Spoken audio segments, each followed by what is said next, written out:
Well, last time here on the Historical Moses program, course, whatever you want to call it, I got into some pretty wacky stuff about Moses as Charlton Heston. That's the only way I ever read these texts, because to me Moses pretty much is Charlton Heston. And since last time, I was very saddened, as I'm sure you were too, to read that Heston passed away at the ripe old age of 84, as they would say in the Bible itself, full of years. Not quite as full as he might have gotten, though. Even the Bible anticipates people getting old enough to be 80 years old, as in Psalm 90, and I'm surprised he didn't live to be 100, to tell you the truth, like the Moses of the Bible, who lived to be 120. I only found out today that Charlton Heston was not his birth name, though both of those names are family names. He was actually born John Carter. For some of you, that will suggest an epic role he never played but should have. Boy, just imagine Edgar Rice Burroughs' Martian trilogy starring Charlton Heston as John Carter of Mars. Oh man, nobody could have played it as well. Not nearly as well. Well, let's see, we take a look at the next batch of stories of Moses. Remember, we're classifying these formally, form critically, and trying to show how the Moses epic, if you want to call it that, is not one long story written from beginning to end, and none of it is really told just to explain who Moses was. It's not a biography. It presupposes Moses as a great figure, and he is the authority for most of these stories. And it's really about various other things, many of them, most of them, completely unimportant to us, but all the more reason to do some excavation like this.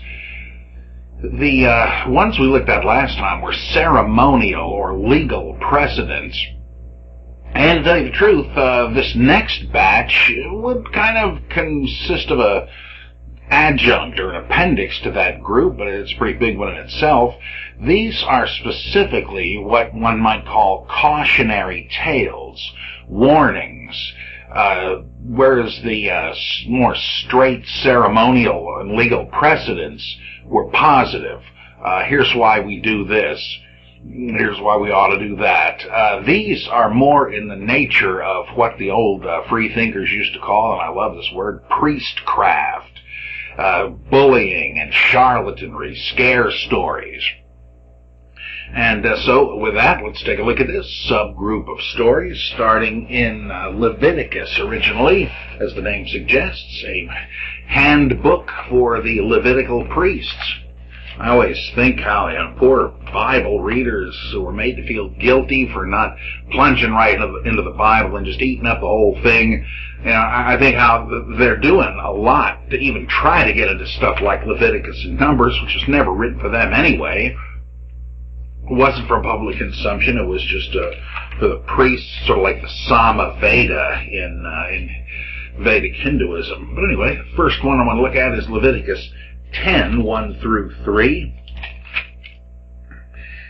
Now Nadab and Abihu, the sons of Aaron, each took his censer and put fire in it, and laid incense on it, and offered unholy fire before Yahweh, such as he had not commanded them. And fire came forth from the presence of Yahweh, and devoured them, and they died before Yahweh. Then Moses said to Aaron, "This is what Yahweh has said, I will show myself holy among those who are near me, and before all the people I will be glorified." And Aaron held his peace, implying, of course, that one could understand if he hadn't, because here, after all, are his two sons who were carrying on his legacy as priests, getting incinerated by the grace of God. Now, what did they do? Well, apparently they didn't bother to check the prescribed recipe for the incense. So much of this powder, so much of that chemical, a pinch of this, etc., etc. I didn't really care, so they just offered something else. It was unholy fire.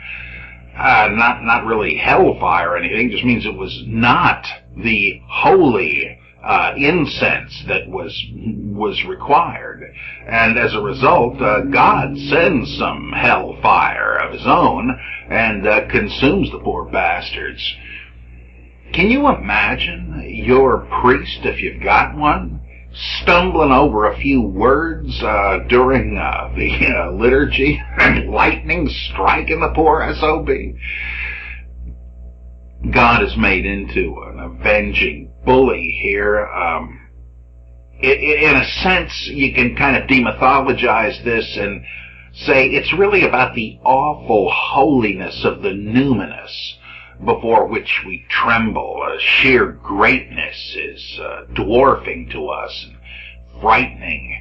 And that is kind of profound. It's the human being shuddering at the absolutely sublime. But, that's certainly not absent even from the literal reading of it. But it's hard to imagine the point of it was not the literal reading. Hey, you priests, in some ways you got a cushy job here, but don't rest on your laurels.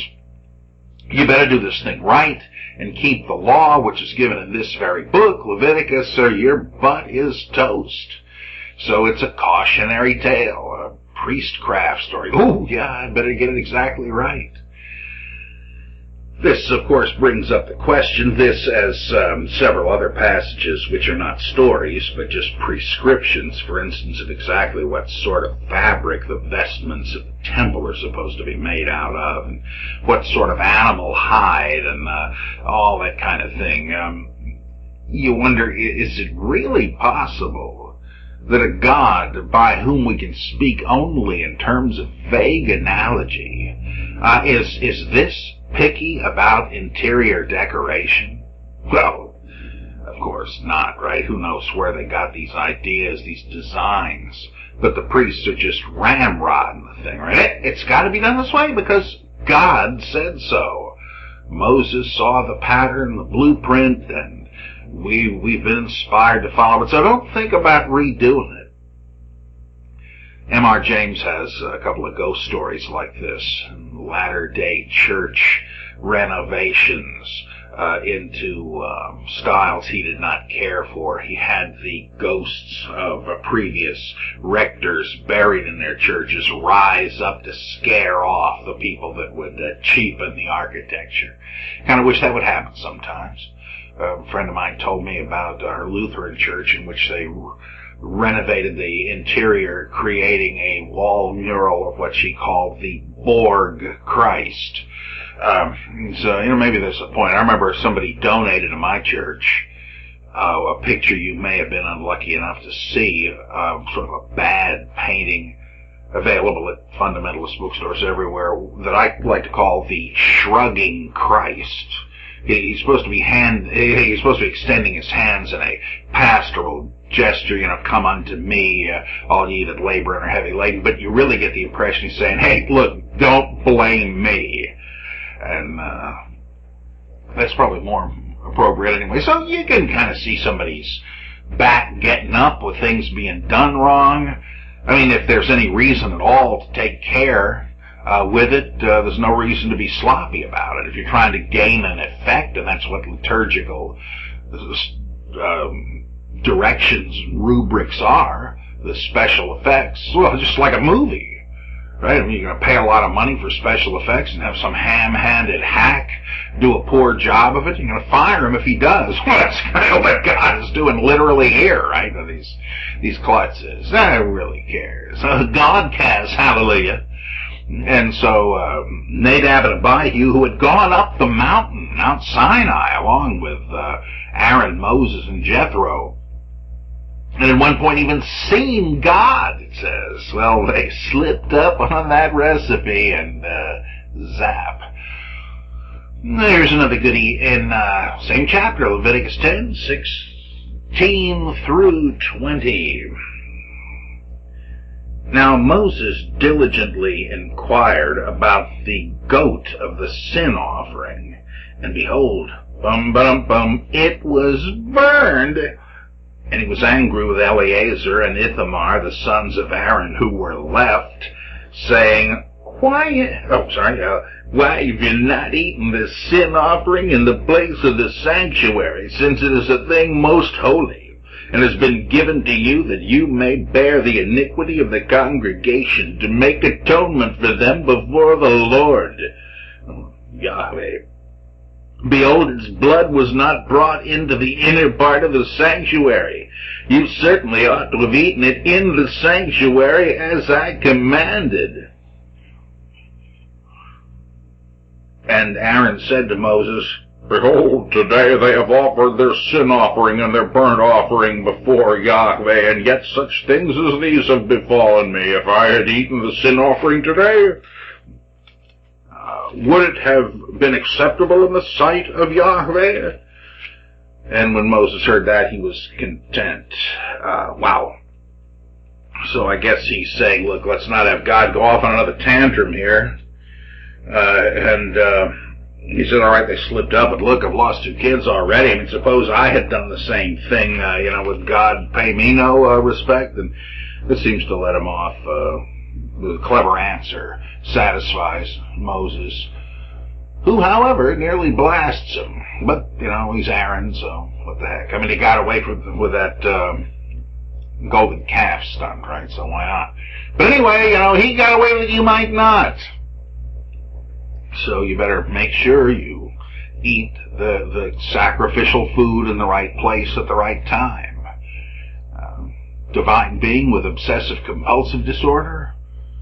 You tell me. I guess I am being flippant here, but the reason I'm doing that is I'm trying to walk a fine line between historical exposition, trying to indicate how these downright silly-seeming stories sometimes actually did have a point. They weren't arbitrary, and yet it seems to us that you just cannot take them seriously as a source for theology. It does seem to be just shooting a mouse with the elephant gun, right? Just securing these details of some neurotic liturgical theologian by calling down hell fire on whoever will not do it right. Well, here is a passage from Numbers, which has to do with complaining to God in times of famine. And once we read it, I want to look over at something similar in Jeremiah, which I think gives us the sort of Zitz and Laban, the origin context of this.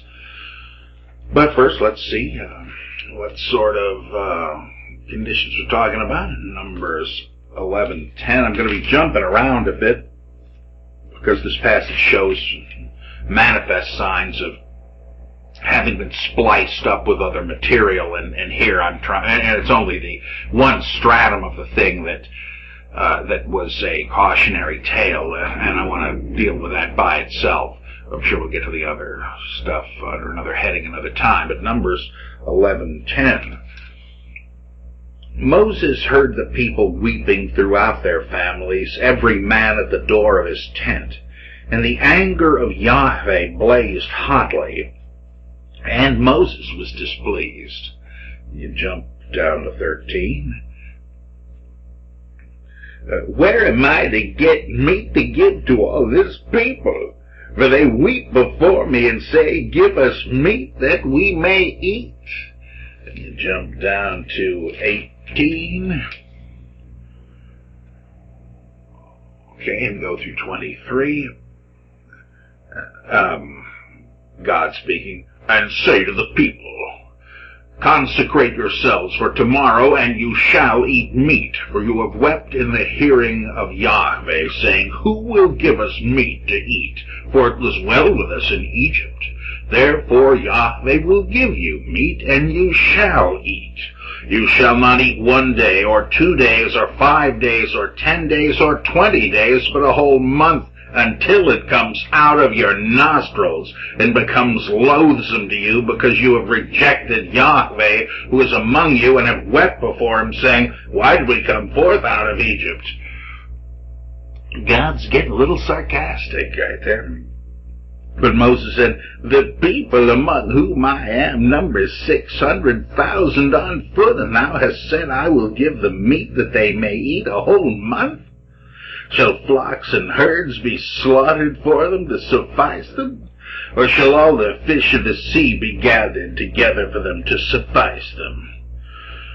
And Yahweh said to Moses, is Yahweh's hand shortened? Now you shall see whether my word will come true for you or not. Is him doing God as sort of a combination of Darth Vader and Lieutenant Worf. That seems to me to be about the right combination. So God is kind of upset about this. He thinks it's that the people are ingrates for wanting some meat to eat. Now this is not because they're sinning by wanting meat. God had long since lifted the commandment to vegetarianism. That was the way it originally was, but he'd allowed the eating of meat for a long time. It's just that it's kind of scarce in the wilderness, and he's sick of them complaining. Well, let's go down to 31 through 33 of Numbers 11, the original continuation. And there went forth a wind from Yahweh, and it brought quails from the sea, and let them fall beside the camp about a day's journey on this side, and a day's journey on the other side, round about the camp, and about 2 cubits above the face of the earth. And the people rose all that day, and all night, and all the next day, and gathered the quails. He who gathered least had gathered 10 omers. And they spread them out for themselves all around the camp. That's a heck of a big amount of quail, right? That they were heaped that thick. And some apologists have said, well, it doesn't actually say that was the distance from the top to the bottom of the heap. No, they weren't heaped. God had just somehow caused them to fly heavily so that they were that distance from the ground, so they were easy pickings.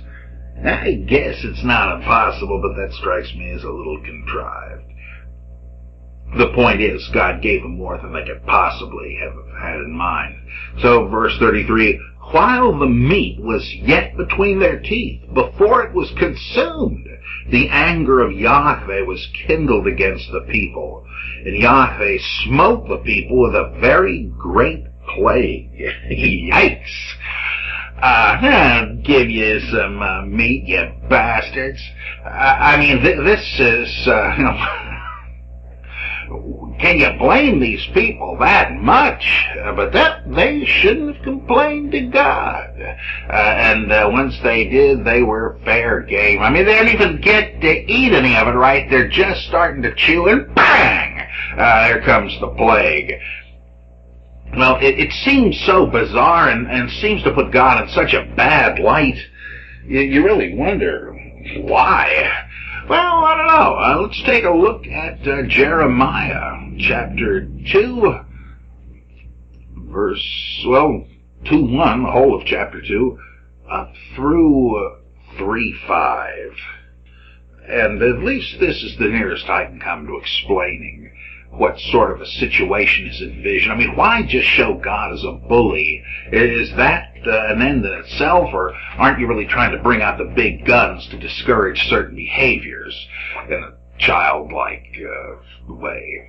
I think it's got to be that. So what were they objecting to? Well, here we are in Jeremiah 2. It's a little long, but really, who cares? Jeremiah's great stuff.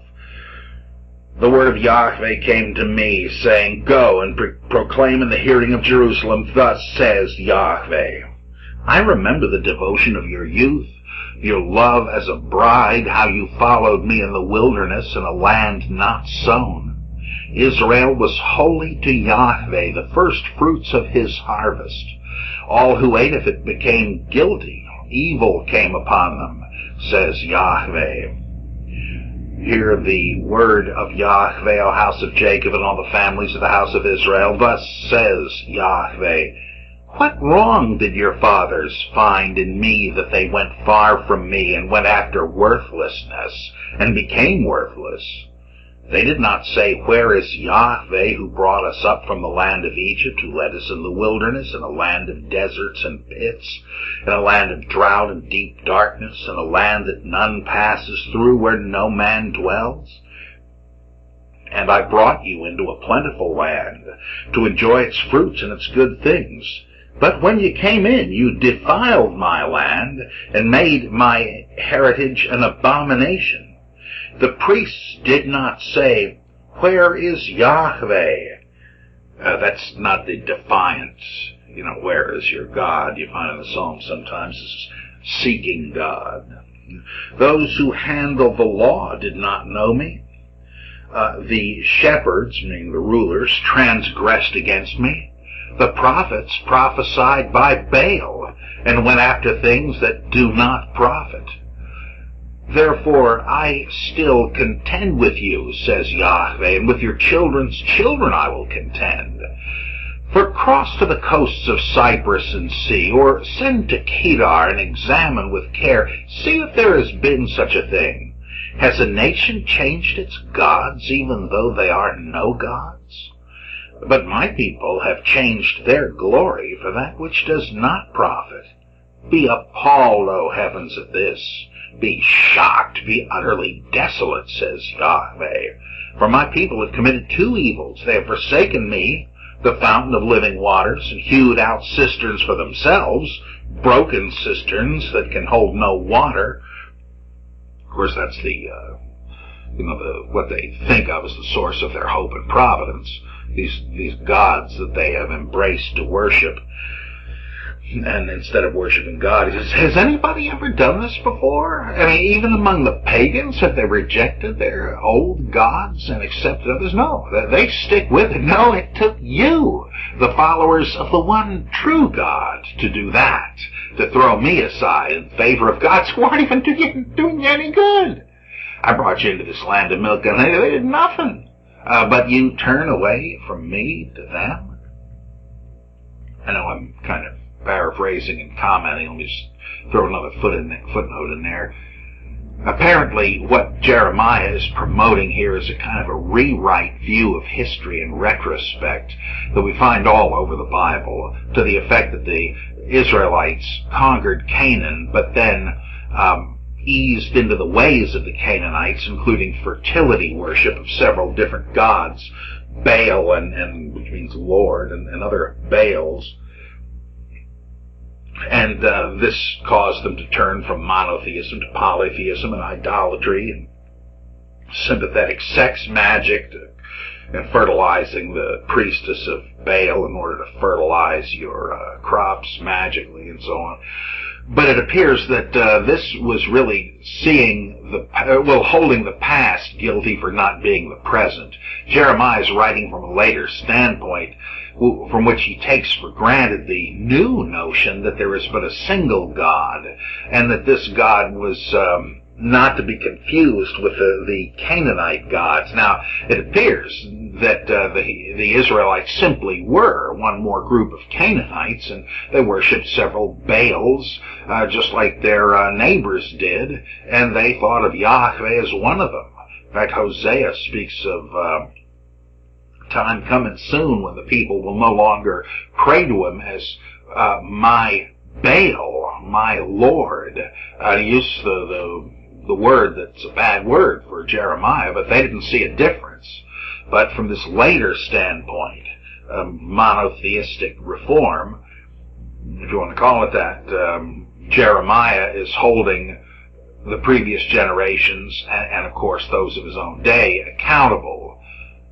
This is why Solomon turns out to be such a wretch. It's very strange as you're reading the story of Solomon that he starts out almost a messianic figure with divine wisdom, and then inexplicably just becomes a bum. He's a villain. Why?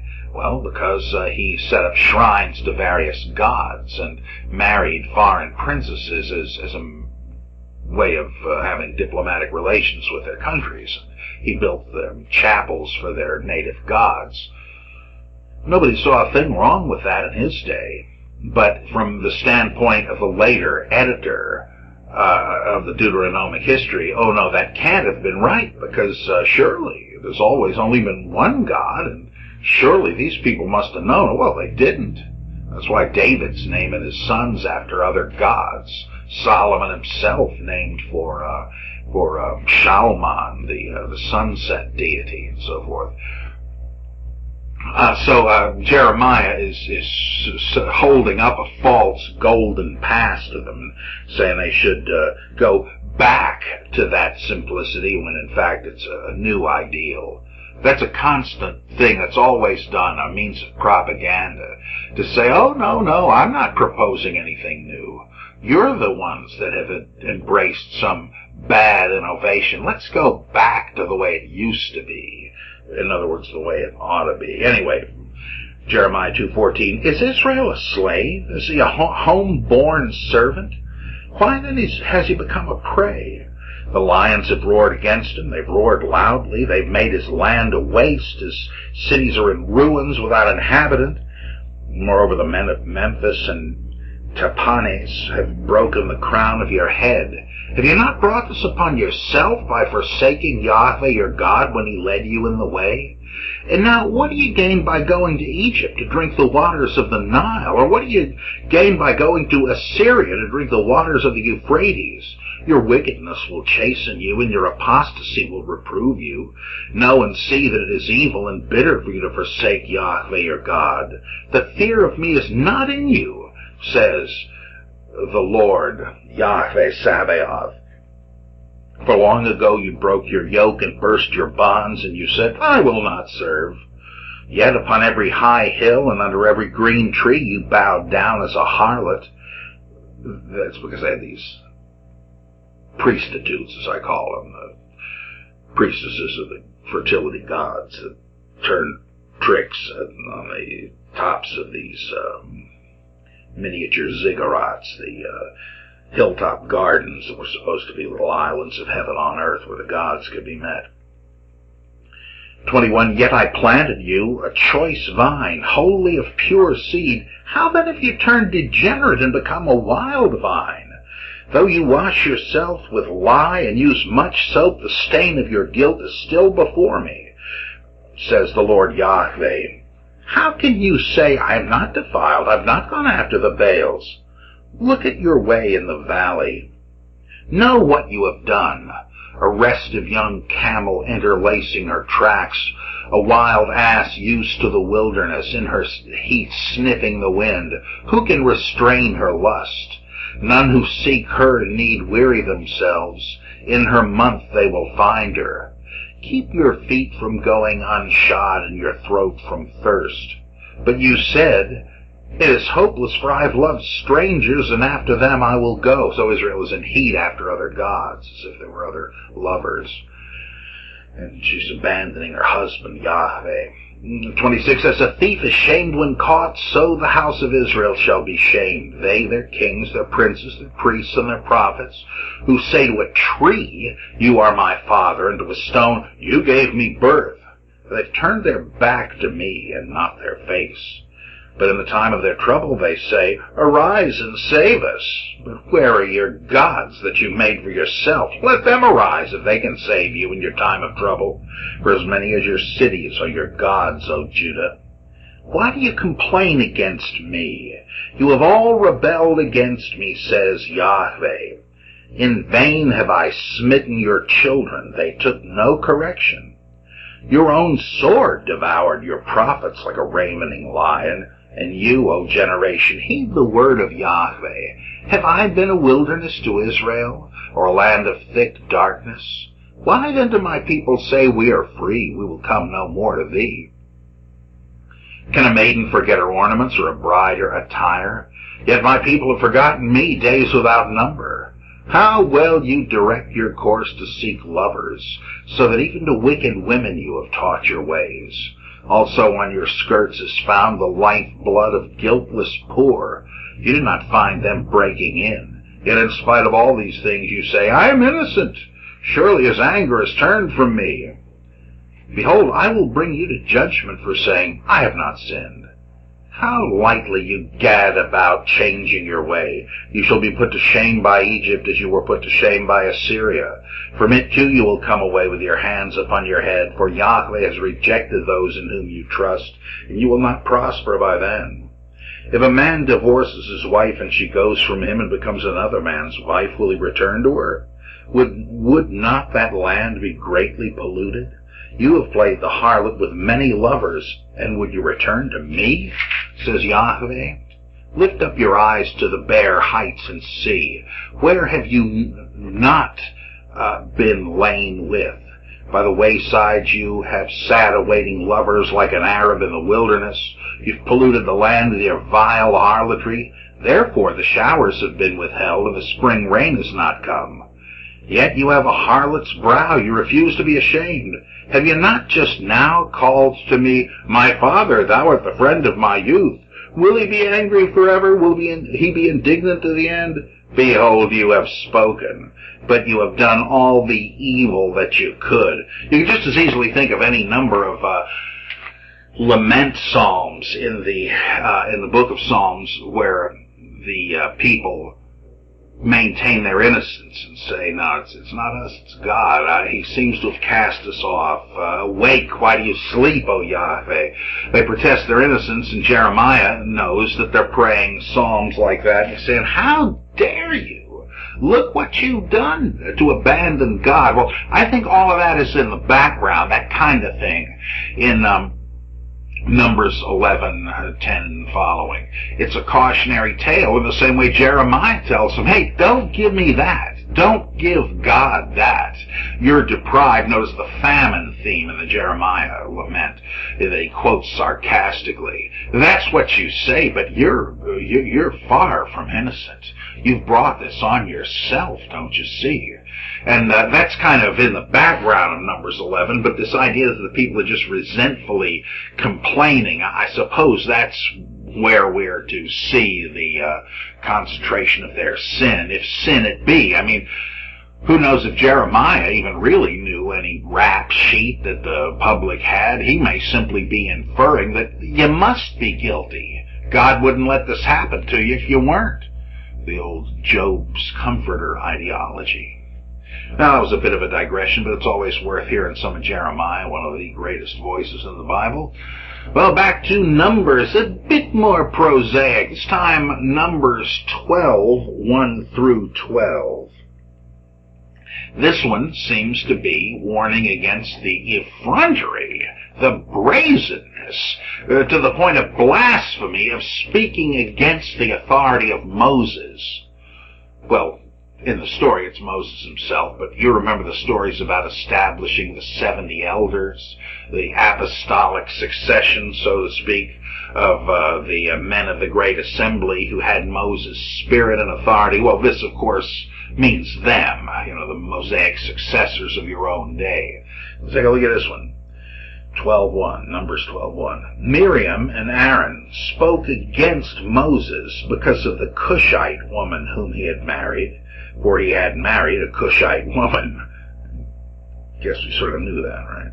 By the way, there were a couple of places called Cush. This probably does not mean she was an Ethiopian. There was another Cush a little closer to hand in today's Turkey, but could have been either one, I suppose. But they don't like it for some reason.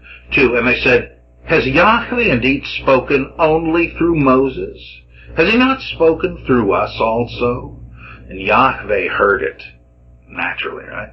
Now, the man Moses was very meek, more than all men that were on the face of the earth. Pause there.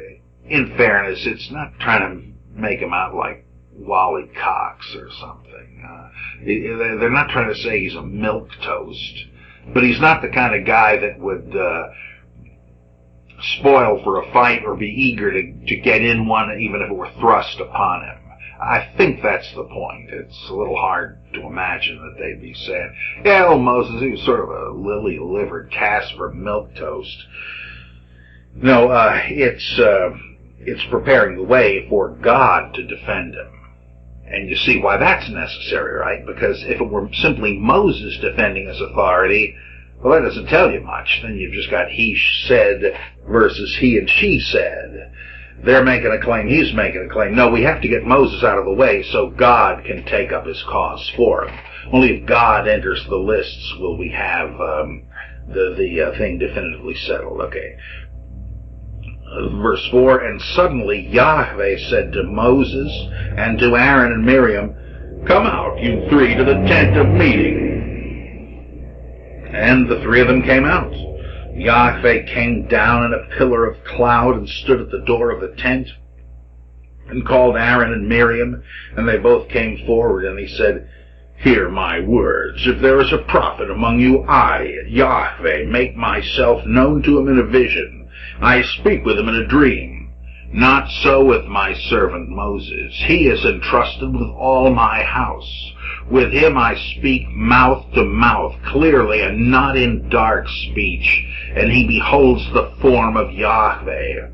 Why then were you not afraid to speak against my servant Moses? So, Moses is much closer to God than even a prophet.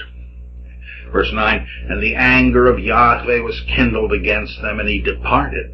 And when the cloud removed from over the tent, behold, Miriam was leprous, as white as snow. And Aaron turned toward Miriam, and behold, she was leprous. And Aaron said to Moses, oh, my Lord, do not punish us because we have done foolishly and have sinned. That's the best John Carradine I can come up with this week. I'm still working on it. Let her not be as one dead of whom the flesh is half consumed when he comes out of his mother's womb. And Moses cried to Yahweh, heal her, O God, I beseech thee. But Yahweh said to Moses, if her father had but spit in her face, should she not be shamed 7 days?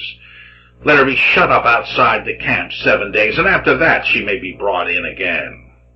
So Miriam was shut up outside the camp 7 days. The people did not set out on the march till Miriam was brought in again. After that the people set out from Hazeroth and encamped in the wilderness of Paran. So, God's letting her off pretty easily. I guess she returns to normal after the week of quarantine. If you had leprosy, which meant some kind of skin disease, could mean just something like, probably meant something like psoriasis or eczema. It did not refer to the kind of leprosy where your fingers are falling off and that kind of thing. That's just a later application of the general term leprosy. I believe it's called Hansen's disease. But at any rate, the skin condition, which talk about chauvinism, Aaron doesn't share. Only Sis does, and the whole community waits for her. They don't want to leave her, but they can't really have her in the midst of them while they travel because she's technically unclean.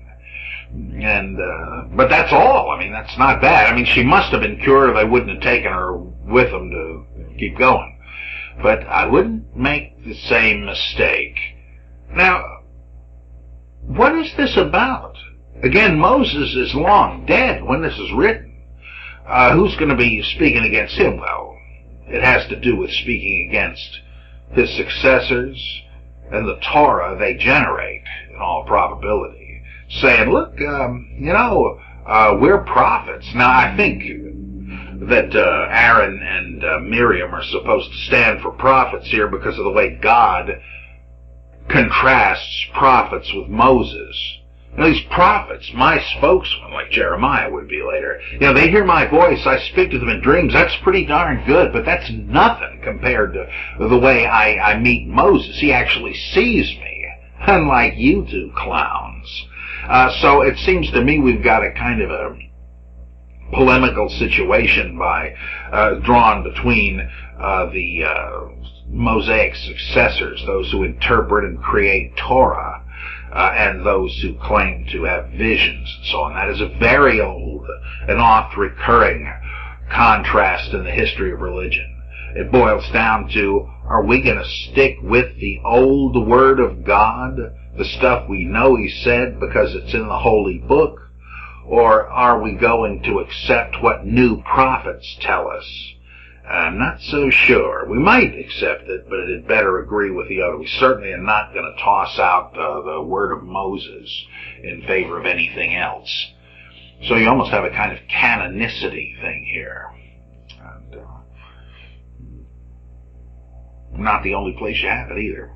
Now let's go ahead a bit into Numbers 15. Just a few verses, 15:32 through 36. And this one has to do, as you'll immediately see, with Sabbath violation. Okay, I got the wrong chapter. Yes, here we are.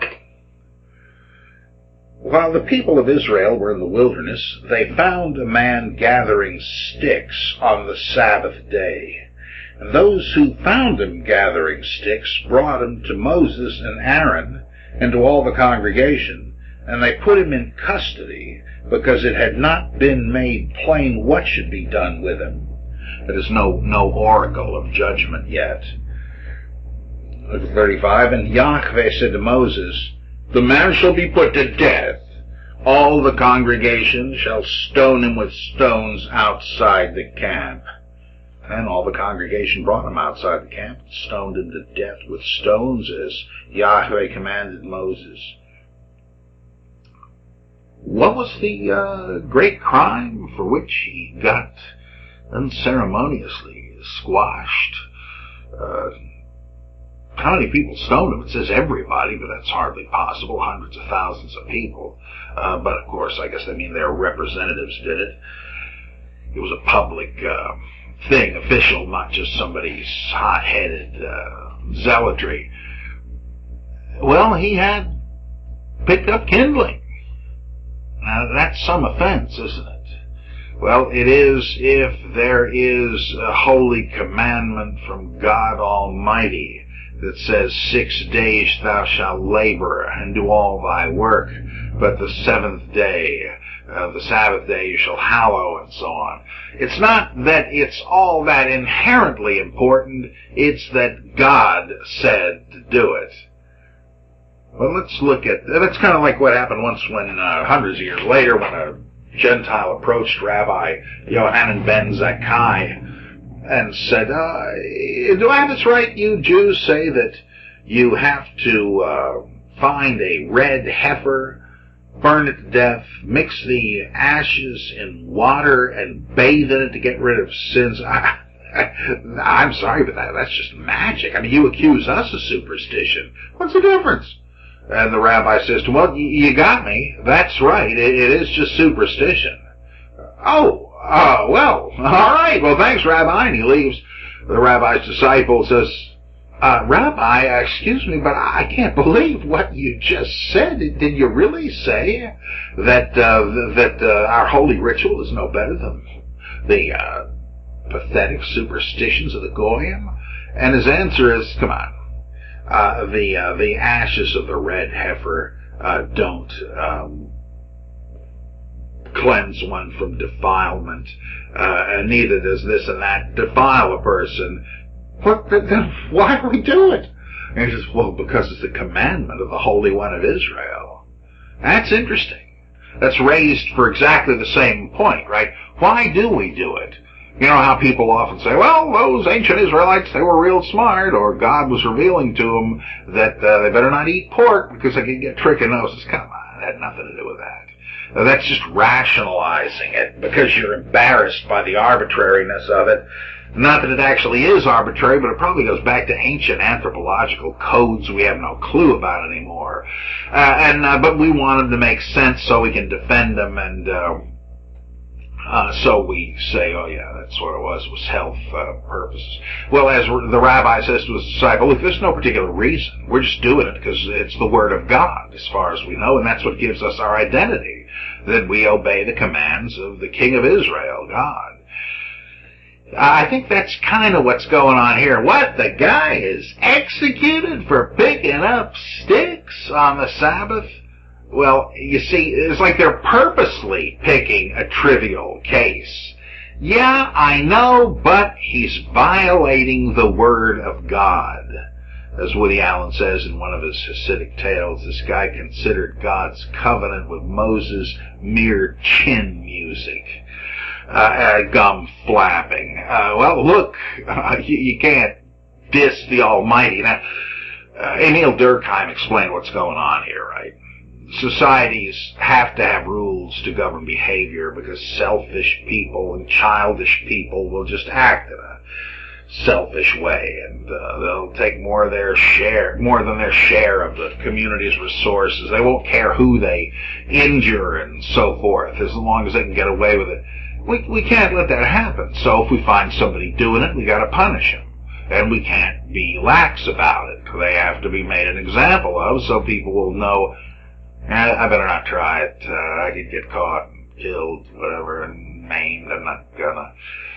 But then, of course, there are violations that we don't ever see anybody do, and we can't really prove it, so we inculcate the notion that, all right, buddy, the earthly police may not be able to see it, but the heavenly police do. God and his angels. Be sure your sin will find you out. And we may not know to punish you, but don't think God isn't gonna. And so you give the laws of the community, originally ad hoc inventions, the best people could think of to control society, you express their ultimacy by saying, oh, hey, this isn't just our idea. This is what God said to do, so you damn well better do it. And if you don't, well, we're going to kill you. But if you get away from our scrutiny, your rosy little butt is going to fry with the fire of God. So this is, I think, a perfect example of just what Durkheim said about the religious sanction of law, a way of saying it is ultimately important. It goes beyond human whim, and that can't be just broken for the preference of people. You can't just let sentiment take over. You're going to have chaos. And, of course, it's about they wanted you to take the Sabbath quite seriously. Now, in exilic times, that was very important because most of the laws you couldn't obey anyhow. You couldn't go to worship, so all those Levitical laws were on the back burner. So what could you do as a faithful Jew? You could circumcise your kids. You could eat kosher. And that might mean being a vegetarian if there was no kosher meat to be had. And that's why Daniel is one in the exile. And you can observe the Sabbath. These things mark Jews off from their pagan neighbors. Well, did their superior godly behavior do that? The Bible doesn't make that claim. It doesn't vilify the people of Babylon. It says that, Jeremiah tells the exiles, you're going to get along just fine there. For the 50 years God's going to leave you there. Don't worry. Build houses and businesses. They did, and they got along well, and most of them and their descendants didn't even want to leave when 50 years were up. So they don't try to pretend that they're like Jews among Nazis. It's not like that. Since you'll fit in very well with these people, you better have some kind of markers to preserve your ethnic identity. Something, like the Mennonites do. They don't pretend that it's a matter of morality to use a hook and eye rather than a button, or that it's more moral to have a beard without a mustache than the other way around. No, they adopted these particular peculiarities to practice nonconformity and protest against their one-time Prussian overlords. And in the old country, well, they know that they don't really need to make the same protest anymore, but it's a way of maintaining continuity, and they do want to absent themselves from the worldliness all around them. It's exactly the same idea. So it did become, keeping the Sabbath, as trivial as certain acts might be, it did become a kind of lifeblood thing. You wanted to maintain your Jewish identity. So I think all of that's kind of packed in there too. And for these reasons, what seemed so trivial did not to them. But again, where this becomes problematical is when people like Christian Reconstructionists say, we ought to make the Torah the law of the land. Wait just a minute. That's grossly out of the original context. Now here's one of my favorites. This is in Numbers 16. Not the whole darn chapter, mercifully, but let's take a look at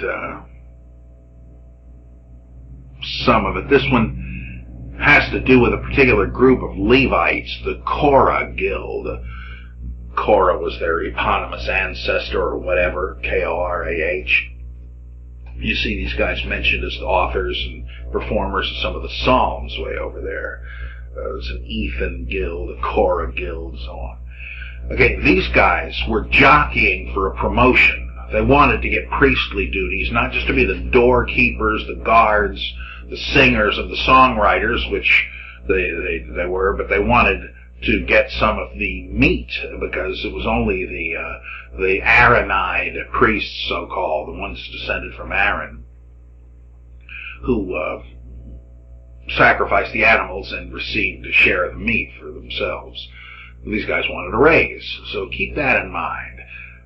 Starting with number 16:1. Now Korah, the son of Izhar, son of Kohath, son of Levi, and Dathan and Abiram, the sons of Eliab, and On, which means Osiris, the son of Peleth, sons of Reuben, took men, and they rose up before Moses with a number of the people of Israel, 250 leaders of the congregation, chosen from the assembly, well-known men. And they assembled themselves together against Moses and against Aaron, and said to them, you have gone too far, for all the congregation are holy, every one of them, and Yahweh is among them.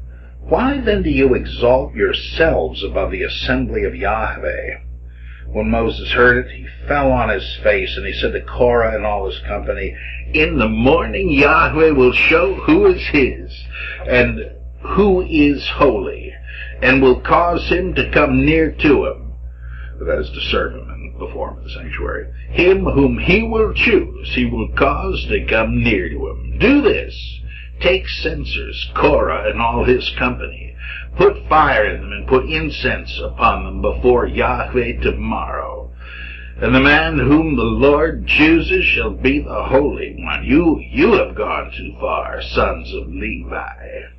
And Moses said to Korah, which kind of, this is a redactional scene. You've got two different stories in which Moses' authority is challenged, but let's just read them both together as they are here. And Moses said to Korah, hear now, you sons of Levi. Is it too small a thing for you that the God of Israel has separated you from the congregation of Israel to bring you near to himself, to do service in the tabernacle of the Lord, to stand before the congregation to minister to them, and that he has brought you near him, and all your brethren, the sons of Levi, with you? And would you seek the priesthood also? Therefore it is against the Lord that you and all your company have gathered together. What is Aaron that you murmur against him?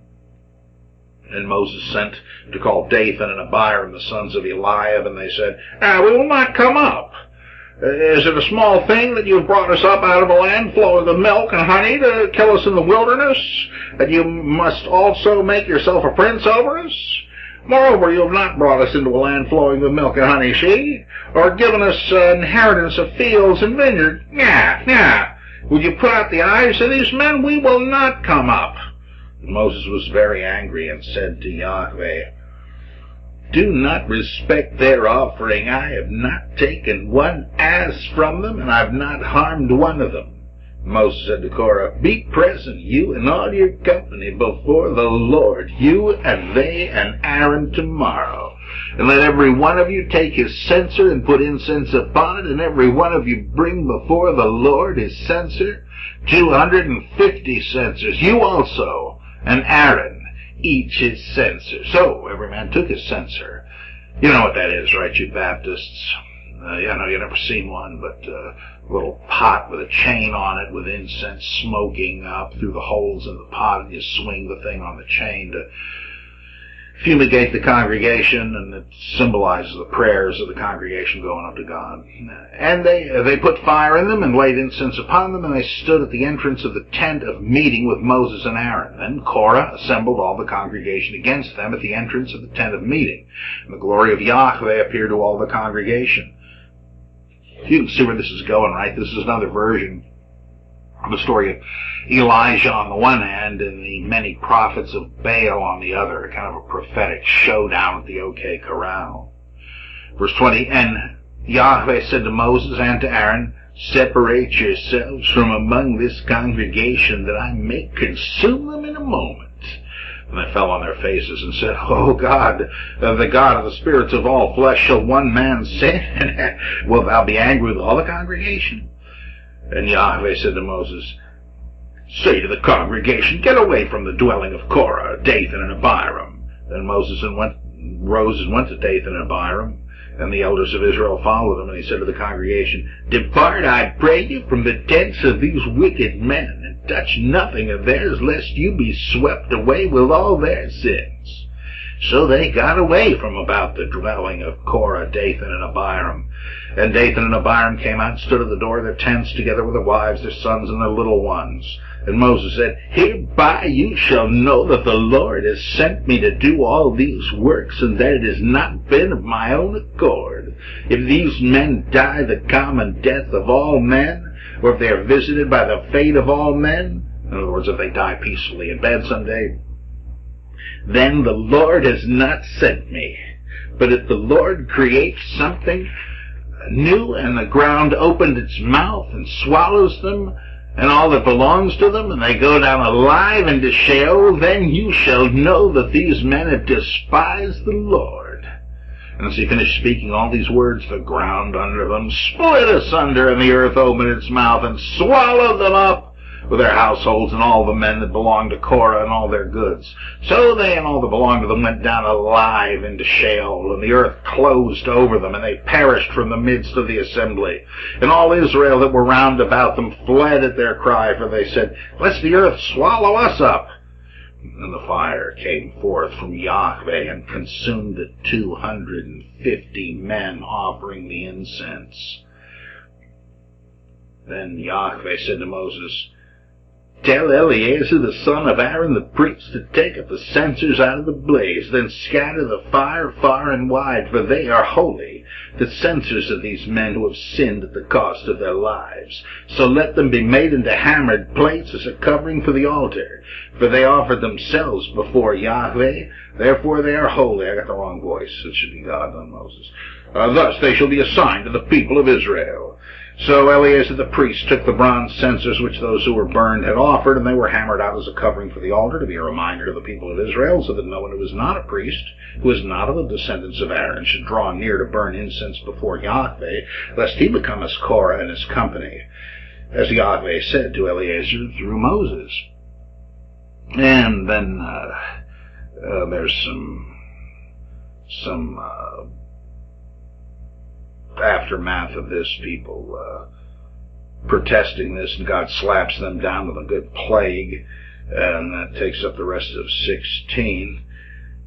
And we've got a follow-up to one of these stories where in 17, I guess we'll get to that one in a second, it's almost the same thing, but I got to pause to take a brief detour into Psalm 51, where you hear the other side. Now, the Korah Levites were made look pretty darn bad in that Numbers story, right?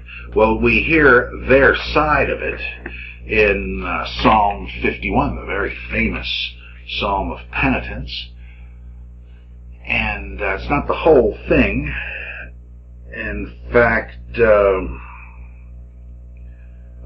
all this great stuff, created me a clean heart, O God, and put a new and right spirit within me, etc.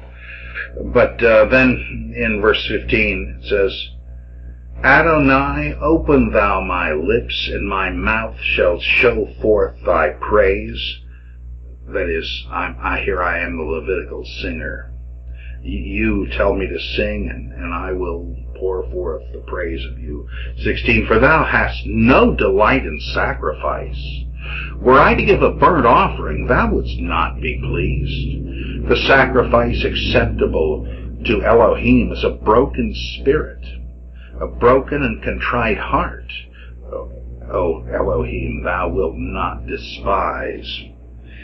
Well, you see what's going on there? God, I want to please you. I'm offering you the only sacrifice you really want, and that is penitence, a contrite heart, and the confessing of it in song. That, of course, is what you want. I mean, I could offer the flesh of a sacrificed beast, but what would that gain? You don't want that. So you have a step up towards spirituality where you're not actually hacking animals apart to offer them to God based on the old magical notion that the smoke of their burning would nourish the deities. No, you're transcending that, but how? Well, through a labor dispute.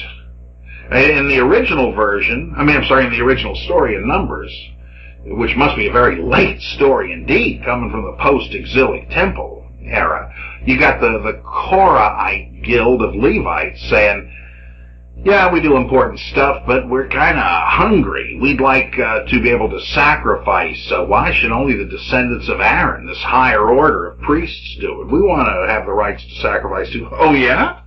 You uppity Korahites? Learn a lesson, because here's what the original Korah suffered when he dared challenge the priestly prerogatives of Moses and Aaron, and by implication, those of us descended from them. There you go, wham! So the Levites got back at him by saying, okay, sort of sour grapes theology. We're not going to sacrifice, but that's a waste of time anyway. God really doesn't care about such antics, so you can keep it. So we got both sides of this thing. And despite the self-seeking motivation of both sides, it's hard not to sympathize a bit more with the Levites. Now again, we've got jockeying for position. I tell you, this is exactly like what we have in the New Testament, where James and John want the left and right hands of places of honor in Jesus' regime and all this kind of thing, and the others resent them for it. It all has to do with this apostolic succession idea. The people envisioned are the ones for whom particular apostles stand symbolically, and the same thing here. Let's just zip through some of Numbers 17 just so we can say we've looked at it and we see the same kind of dynamics in play. Yahweh said to Moses, speak to the people of Israel and get from them rods, one for each father's house, from all their leaders according to their father's houses, 12 rods. Write each man's name upon his rod, and write Aaron's name upon the rod of Levi, for there shall be one rod at the head of each father's house. Then you shall deposit them in the tent of meeting before the testimony where I meet with you. Testimony means the same thing as commandment or law. Verse 5, and the rod of the man whom I choose shall sprout. Thus I will make to cease from me the murmurings of the people of Israel, which they murmur against you. Moses spoke to the people of Israel, and all the leaders gave them rods, one for each leader according to their father's houses, 12 rods, and the rod of Aaron was among their rods. And Moses deposited the rods before Yahweh in the tent of meeting. And on the morrow Moses went into the tent of the testimony, and behold, the rod of Aaron for the house of Levi had sprouted, and put forth buds, and produced blossoms, and it bore ripe almonds. A severed stick, right? It's alive again. Then Moses brought out all the rods from before Yahweh to look to all the people of Israel, and they looked, and each man took his rod, and Yahweh said to Moses, put back the rod of Aaron before the testimony, to be kept as a sign for the rebels, that you may make an end of their murmurings against me, lest they die. Thus did Moses, as Yahweh commanded him, so he did. And the people of Israel said to Moses, behold, we perish, we are undone, we are all undone. Everyone who comes near to the tabernacle of Yahweh shall die. Are we all to perish? Well, you just gave the answer yourself, sucker. Keep yourself away. from the sacred precincts. That's the point. You leave it to us, you don't come barging in. I think the point is clear. Now, this reminds me more than anything else of a great story from the book of Daniel, the Greek section of it, Bel and the Dragon, in which Daniel figures out the cheap stunts of priestcraft used by the Babylonian priests to gain the superstitious worship of the crowds. They put meat in before the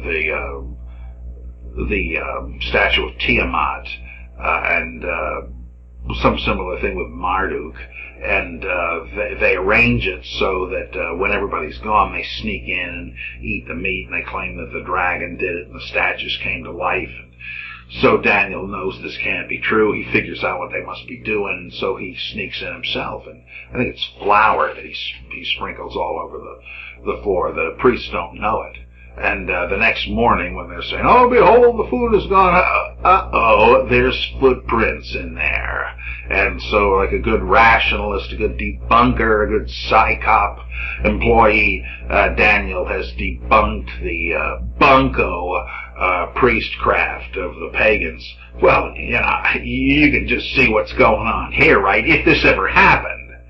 I'm not sure it did. I would think it didn't, and that this is just a story told to explain a particular relic, the rod that obviously must have been cut off as it bloomed. It was probably replaced periodically. They always pointed to it and say, "Hey, that's the rod of the house of Aaron, the Levite priests, who are okay this time, right? They're actually under the aegis of Aaron in this one, but they have some kind of priestly prerogatives nobody else does, and this proves that. If there was ever actually a scene where they put all the rods in there, what happened. Somebody snuck in during the night and brought in this newly cut one that had its own blooms, and oh my God, what a miracle, and so on. It's sleight of hand, or at least a scare story. Speaking of John Carter of Mars, there's a great story where one of the Martian heroes does the same thing to subvert the fraudulent religion of the Holy Therns. That's definitely a series of books you ought to read. The Mars series of Edgar Rice Burroughs. Okay. Now, here are 3 stories just to underline the form-critical point we're trying to make here. They're not actually from the Pentateuch, but there's no reason only that such stories should appear only in the Pentateuch. There are plenty of others. And here are 3 that came to my mind pretty quick. One in Joshua. And I don't want to read I do want to read the whole thing, but it's going to take too long. This is the story of Achan. And in this, it's pretty easily summarized, I guess. They're going out on holy war, and the people are told, "We're going to kill these people, every darn one of them, and don't worry, if you're faithful, you'll be okay." And so what happens? One way of being faithful is not to take any of the booty, any of the plunder for yourself. It all goes into the treasury of Yahweh, the sacred treasury. Now, who got to use it? I mean, they didn't cash it in somewhere. I'm not sure. They just kept it in the temple. Jesus is in the temple treasury at one point, hundreds of years later. So there was such a thing with all the goodies there. And that's what Nebuchadnezzar sacked, and Pharaoh Necho sacked it and all that. So they had all these goodies. And, what happens? There's this guy, Achan, who does, he sees some kind of a garment that he admires greatly. He looks this way and that, says, "Nobody's going to miss this. I'll just take it on back and put it in my duffel bag, and who's to be the wiser?" Well, you know what happens. The next day they go out to fight Ai, I think it is, and they get smashed. And Joshua's saying, "What happened?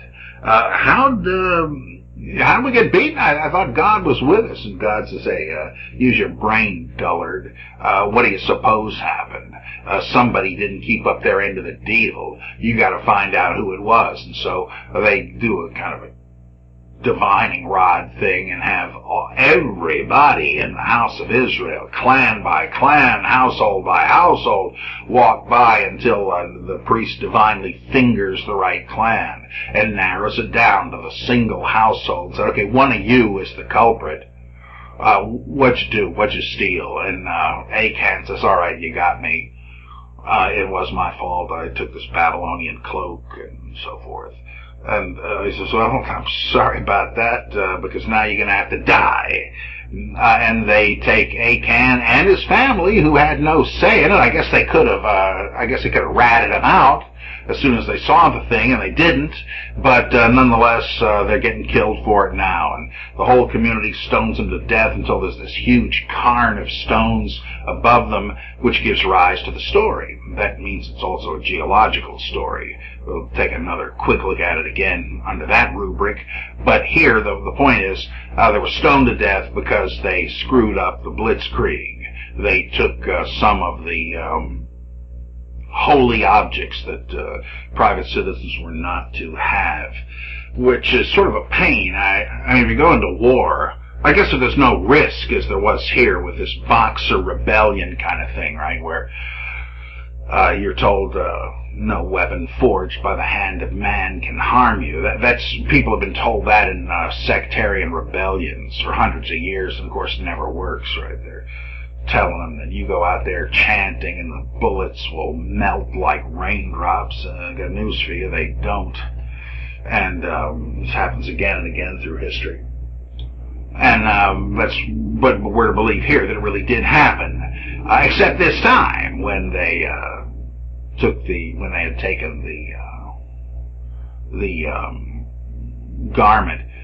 I'm sitting here in front of a desk, and I have a really nice marble paperweight that my father grabbed up from when he was in Patton's Third Army, and they were marching through Germany. And I guess technically he stole it, but that's the rules of war. I've got some daggers here that officer daggers, ornamental daggers that were from defeated Nazis. Too damn bad, Fritz. Those are the rules of war, but not the rules of holy war. God got all the goodies.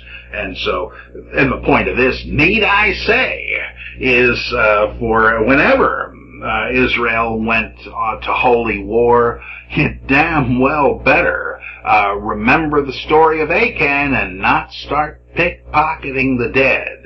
God or the priests get everything. Now again, I assume this is simply fiction, but you can't help wondering if there was some fact underlying it. And they did go through this whole rigmarole to narrow down from the clans of Israel the guilty party. Must have been hit and miss, right? What are the chances that they found the one and only guy who had stolen something for himself? Well, don't be naive. The implication would have been that everybody had stolen something and had it in their tent. But this poor bastard winds up as the scapegoat. I think I'm kind of reading that in between the lines, but if there was really anything to this, that, of course, is what must have happened. I know I'm lapsing into 18th century rationalism, but what the heck, it's kind of fun sometimes. All right, so this Joshua. Not the Pentateuch, doesn't need to be, just showing the kind of story we're dealing with. Oh boy, I love this one. We looked at this last time, but it's worth another look. It's short. It's 2 Samuel 6 through 8. They've got the Ark of the Covenant on the move. When they came to the threshing floor of Nacon, where they would have like fertility rites and stuff on threshing floors. They came to the threshing floor of Nacon. Uzzah put out his hand to the ark of God and took hold of it, for the oxen stumbled. And the anger of Yahweh was kindled against Uzzah, and God smote him there because he put forth his hand to the ark. And he died there beside the ark of God. And David was angry because Yahweh had broken forth upon Uzzah. Yeah, I'll bet. Well, that is, I think, to anticipate the sense of injustice that the hearer or reader of the tale will feel. What? Poor Uzzah, who is some kind of priest apparently, sees what no one else does, that the holiest object on the face of the earth, the Ark of God, the throne of God carried like that of, a tent, throne, kind of a chair carried by on poles by slaves. God himself is invisibly enthroned here. The thing's about to go down to the ditch because the oxes stumbled. Wouldn't you think you'd give the guy a pat on the head? Not today. Now, I tell you why. It's not his motives that are on trial. It's as if the poor idiot stuck his finger in the socket. There's no question of God punishing him. It's like the thing is clothed in numinous power. And despite his admirable motive, I mean, they point that up, right? They make a big deal out of it. He's zapped into oblivion by sheer mechanical cause. The priests and the Levites had to undergo an elaborate ritual preparation. They had to have certain garments, and they have to wash, and they can't have had sex beforehand, and they can't shed blood, etc., etc. This guy hadn't done that. There was no reason to do it. He wasn't on priestly duty. He just happened to be in the procession. And so he was not ritually equipped to touch the ark. And it wasn't that God said, gee, I'm sorry you did that, buddy. I'm going to have to kill you now. I don't think they're even putting God's personal will in. It's, again, as if he had just stuck his finger into an electrical socket.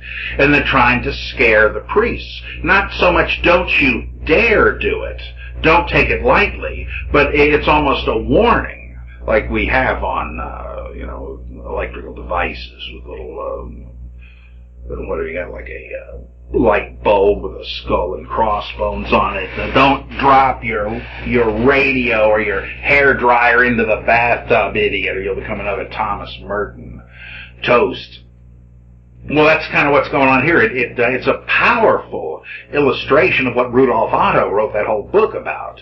The idea of the holy, das Heilige, the mysterium tremendum. And that's put in narrative form, and of course they did take it literally, and they did mean, don't you dare touch it. Did they, I mean, surely there were cases where people did get up the guts to touch it and nothing happened, but who knows what they made of that. Most of them probably didn't have much of an opportunity. Had they touched it in sight of others, they probably would have been dragged away and killed. If they were there on night duty, like some of the writers of the Psalms who sing to while away the time. I suppose they could have snuck in there and touched it, but they're probably too scared to. But surely that's what is going on here, a scare story. And let's leap over into the New Testament for just a great Stewardship Sunday passage. I wonder how often this one is actually used on those embarrassing Sundays. This is the story, you guessed it, of Ananias and his wife Sapphira. I almost think it's Kingfish and his wife Sapphire. They would be great characters to play this, in fact. Sure do love those jelly donuts. But a man named Ananias with his wife Sapphira sold a piece of property, and with his wife's knowledge he kept back some of the proceeds and brought only a part and laid it at the apostles' feet. But Peter said, Ananias, why has Satan filled your heart to lie to the Holy Spirit and keep back part of the proceeds of the land? If I were Ananias, I'd say, well, Pete, you'll have to ask him. But anyway, while it remained unsold, did it not remain your own? And after it was sold, was it not at your disposal? How is it that you've contrived this deed in your heart? You've not lied to men, but to God. You notice the ominous ring of that? When you're lying to me, the head of the Christian church, you're not just lying to some guy, because that could be forgiven. You're lying to the Lord God Almighty, because that's really who's behind me, you know. I mean, this is just the most outrageous kind of an authority claim still made by those who consider themselves Pete's successors. However, Stalin, I think it was, said, Peter's modern successors have few troops to back up the threats. They can no longer call on God and summon 12 legions of angels to blast church pledge welchers. But at any rate, verse 5, when Ananias heard these words, he fell down and died. And great fear came upon all who heard of it. The young men rose and wrapped him up and carried him out and buried him. After an interval of about 3 hours, his wife came in, not knowing what had happened. Peter said to her, tell me whether you sold the land for so much. And she said, yes, for that's the amount. But Peter said to her, how is it that you've agreed together to tempt the Spirit of the Lord? Hark, listen, the feet of those that have buried your husband are at the door, and they will carry you out. Immediately she fell down at his feet and died. When the young men came in, they found her dead, and they carried her out and buried her beside her husband. And great fear came upon the whole church, and upon all who heard these things. Yeah, I'll bet. Notice the sarcastic glee. It's like a sting operation. He wants to make sure that old Sapphira was involved. He says, I hear you, your husband, who for some reason isn't here at the moment, said, I think, that he got so much, a figure for the land. Is that right, as far as you remember? Yeah, it is. I thought so. Zap! It's just, incredible, right? The arrogance. This is the kind of thing that led, Hermann Samuel Reimarus to say, you see what the apostles were doing? They just were inventing a self-aggrandizing cult in the name of which they cowed their superstitious followers into turning over all their money to them and being afraid of death if they didn't, because they weren't just disobeying human beings, they were disobeying God. Now, Reimarus is right about the intent of the passage. It is a kind of a manipulative scare story, a very reprehensible one at that. But of course, this never happened. Circulating a Stewardship Sunday story like this is bad enough, but it's not like the officials of the church were actually rubbing people out. But he's on the right track, and that's the same kind of nonsense as in the Pentateuch, a cautionary tale. Just watch out, because we don't get you, God will. And you don't know when, right? You might say, well, nothing's happened so far. Oh yeah, just keep waiting. Tammy Baker gave us a kind of an anti-scare story. There was a good-hearted but idiotic lady. I kind of had sympathy for her in her last years. She turned out to grow up a little bit and broaden her sympathies a little, but nonetheless, you of course remember her from the raccoon look she sported. It seemed she had a permanent raccoon mask of mascara on. Why'd she do this? I mean, you'd think there'd be something in Leviticus or Numbers telling you not to do that. But at any rate, why'd she do it? Well, she grew up in this radical, fundamentalist, Pentecostal culture in the Midwest, where you were endangering your immortal soul if you bought a barrette for your hair, if you used any kind of makeup or dressed in anything but the frumpiest clothes. And she just couldn't stand that anymore and decided, I'm going to find out if what I've been told is true. And so she decided to put on makeup and wait to see if lightning would strike. And you know what? Unfortunately, it didn't. And so she figured it was open season on the weirdest harlequin, harlotry get-up. And I don't know what Jan Crouch's excuse was. This was her sometime TV partner who looked even weirder than Tammy. But that's a kind of an anti-cautionary tale. Turns out that, well, I guess it's not the way they said it was, that God would strike you down for using all that heathenish makeup. She was thinking biblically, as bizarre as that may seem. Well, shall we press on? Yes, I think we will. To the geological stories. These are real easy to get through. There's not all that many of them here, but there's enough to give you an idea of how popular these were, and again, to reinforce the form critical insight we're after here. You see enough of them, you see, oh yeah, I see what's going on here. Exodus 15. Now we're out of Leviticus and Numbers, back to Exodus. And chapter 15, they're wandering around in the desert. You know, why? You ever wonder why they're doing that? And why they spend 40 years in the desert? It would only have taken them like a couple of weeks on foot to cross the peninsula. When it reminds me of F Troop, where we meet the Hakawi Indians, and they're asked, why did you name yourselves that? And they said, well, our ancestors were looking for a new place to live, and they lost their compass and said, we're the Hakawi.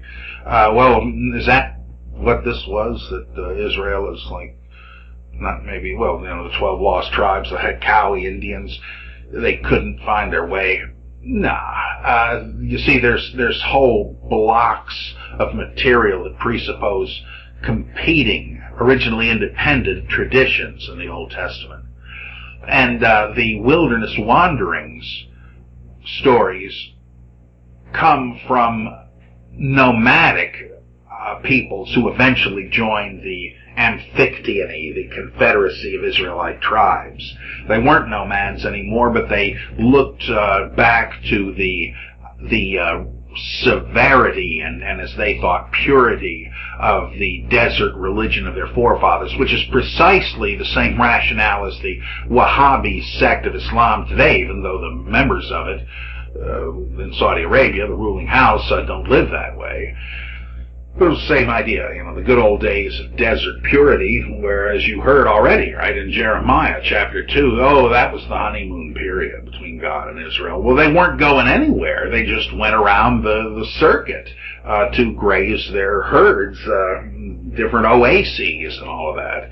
So that's where these stories come from, different watering holes and such. And each one of them has a story to tell. There would be a priest there, and he'd make a few shekels by telling your fortune, and he would have a story as to why this was holy. And our buddies J and E, when they went around collecting local holy stories like this, wrote all of them down.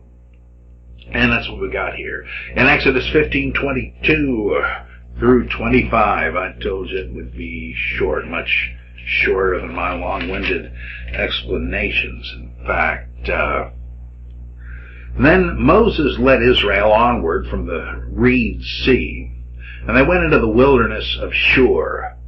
They went 3 days in the wilderness and found no water. When they came to Marah, they could not drink the water of Marah because it was bitter. That's why it was named Marah. All right, we're going to come back to this next time. It's an etymological story too, but let's keep going for now.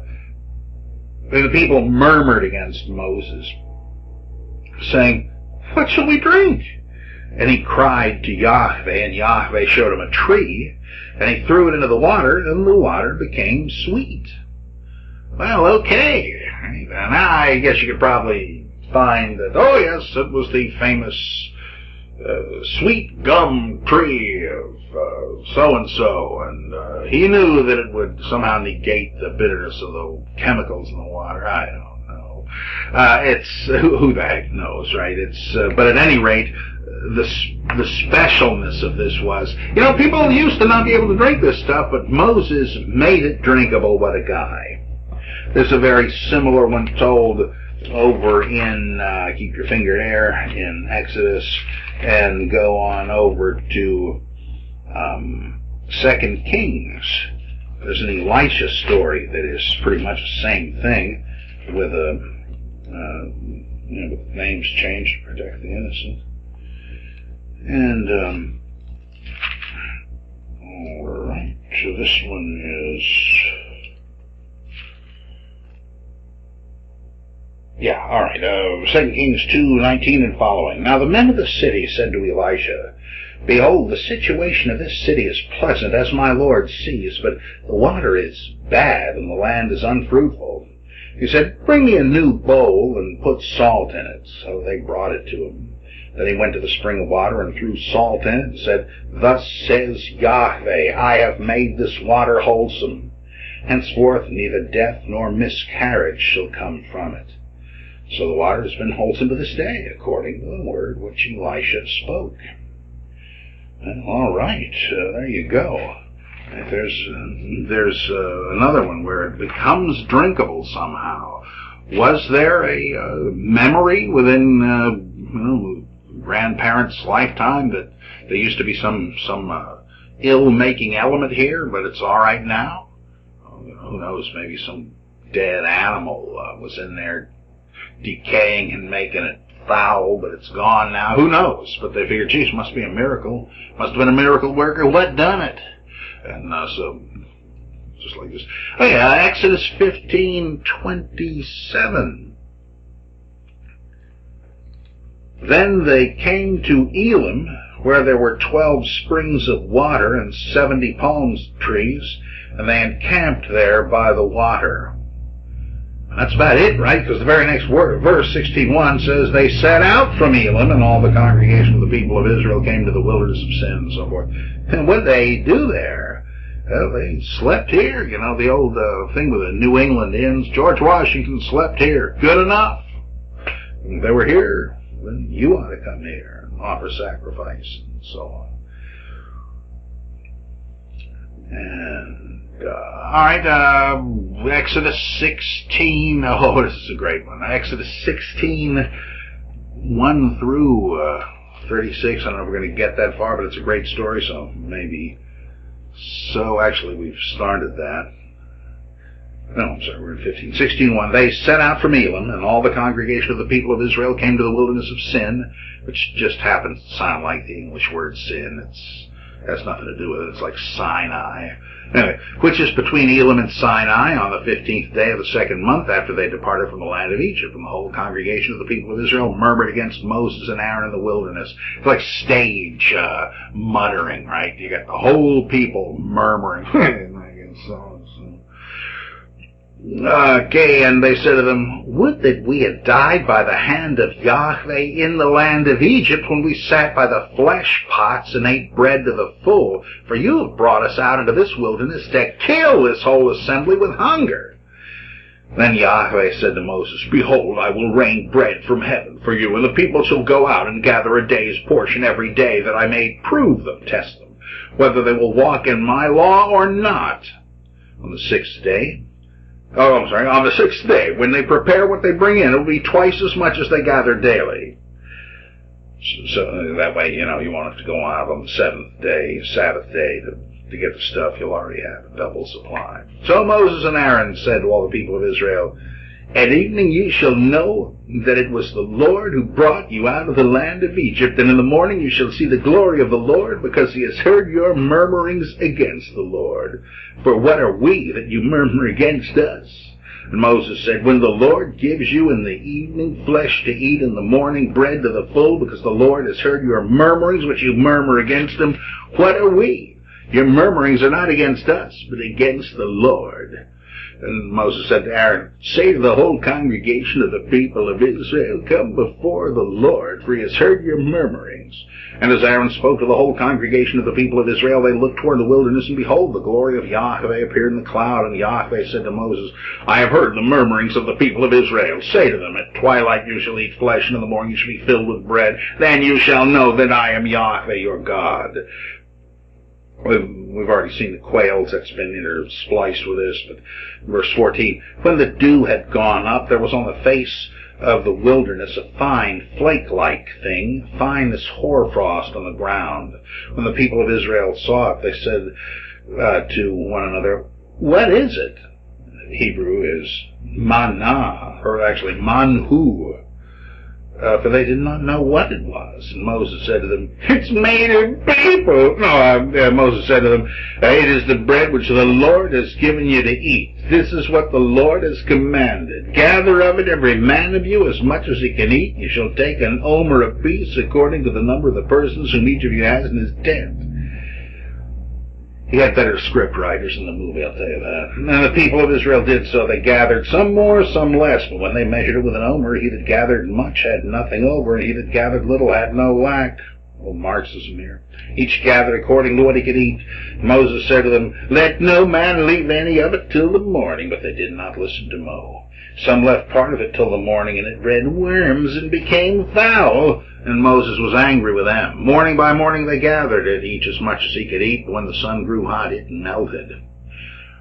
On the sixth day they gathered twice as much bread, 2 omers apiece. And when all the leaders of the congregation came and told Moses, he said to them, this is what the Lord has commanded. Tomorrow is a day of solemn rest, a holy Sabbath to the Lord.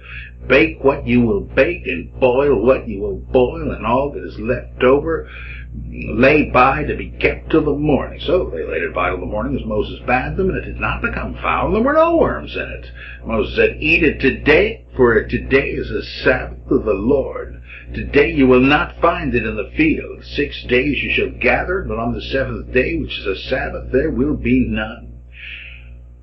On the 7th day, some of the people went out to gather, and they found none. And Yahweh said to Moses, how long do you refuse to keep my commandments and my laws? See, Yahweh has given you the Sabbath. Therefore, on the 6th day, he gives you bread for 2 days. Remain every man of you in his place. Let no man go out of his place on the 7th day. So the people rested on the 7th day. Now, this almost sounds like an independent ceremonial story as to how the Sabbath was first instituted. There are competing versions. That's no surprise. Now, the house of Israel called its name manna. It was like coriander seed, white, and the taste of it was like wafers made with honey. And Moses said, this is what the Lord has commanded. Let an omer of it be kept throughout your generations, that they may see the bread with which I fed you in the wilderness when I brought you out of the land of Egypt.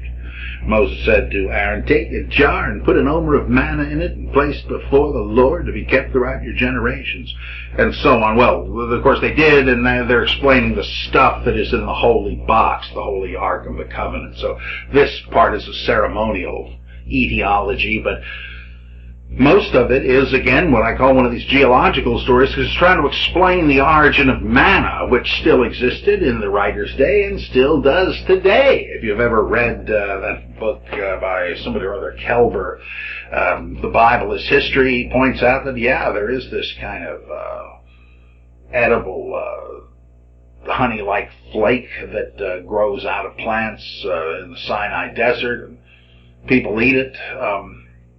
Just like the folks out in the Old West would cut open cacti and drink the water and so forth. So it could really be a lifesaver if you're starving out there. Well, what the heck was it?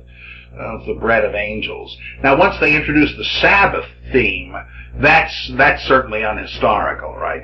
It's not going to stop being this stuff on the plants of the desert floor one day a week, right? It's once they've kind of forgotten what it was actually about, what they were trying to explain initially, and introduced the Sabbath element, that the story descends into complete and utter fiction. But it's pretty clever fiction.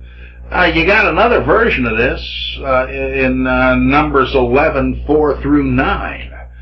Apparently this is a thing a lot of people thought required explanation, and so a lot of them did. This one has been spliced together with the 70 Elders doublet.